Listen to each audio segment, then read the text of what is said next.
Hi అండి, నేను మీ నాయుడు చిక్ sales Ramana. ఇప్పుడు అందరూ ఏమండి మీరు సేల్సే కాదు కొంచెం ట్రీట్మెంట్ గురించి కూడా చెప్పండి అని అడుగుతున్నారు.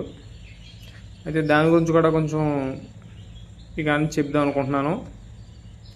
యాక్చువల్లీ ఇప్పుడు కోళ్ళకి నీరసం వస్తే కోళ్ళు పెద్ద కోళ్ళు అవనండి, చిన్నపిల్లలు అవనండి, వీక్గా ఉన్న వాటికి మనం యాంటీబయాటిక్ పౌడర్లు పెడుతున్నాం కదా. ఈ యాంటీబయాటిక్ పౌడర్ల కన్నా హ్యూమన్లో మోనోసఫ్ 200 అనే ట్యాబ్లెట్ దొరుకుద్ది.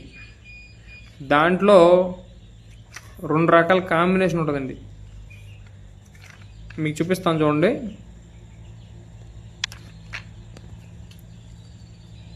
సిఫాక్సిమ్ లాక్టిక్ యాసిడ్, ఈ రెండిట్లకి కాంబినేషన్ తీసుకోండి. క్లారిటీగా చూపిస్తున్నాను చూడండి. సిఫాక్సిమ్ లాక్టిక్ యాసిడ్,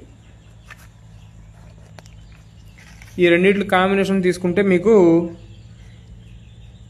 ఇది మన హ్యూమన్లో దొరుకుద్ది. హ్యూమన్లో చాలా ఎక్కువ రేట్ ఉంటుంది. దీన్ని కనుక మీరు జనరిక్లో తీసుకుంటే తక్కువ రేటుకి వస్తుంది. ఎక్కడైనా సరే జనరిక్లో తీసుకోండి, బాగా యూజ్ అవుతుంది. ఒక 100 ml వాటర్కి ఒక ట్యాబ్లెట్ కలిపి కోడి పిల్లలకు పెట్టండి. పెద్ద కోళ్ళకైతే ఒక మొక్క వేయండి, బాగా యూజ్ అవుతుంది. Thank you.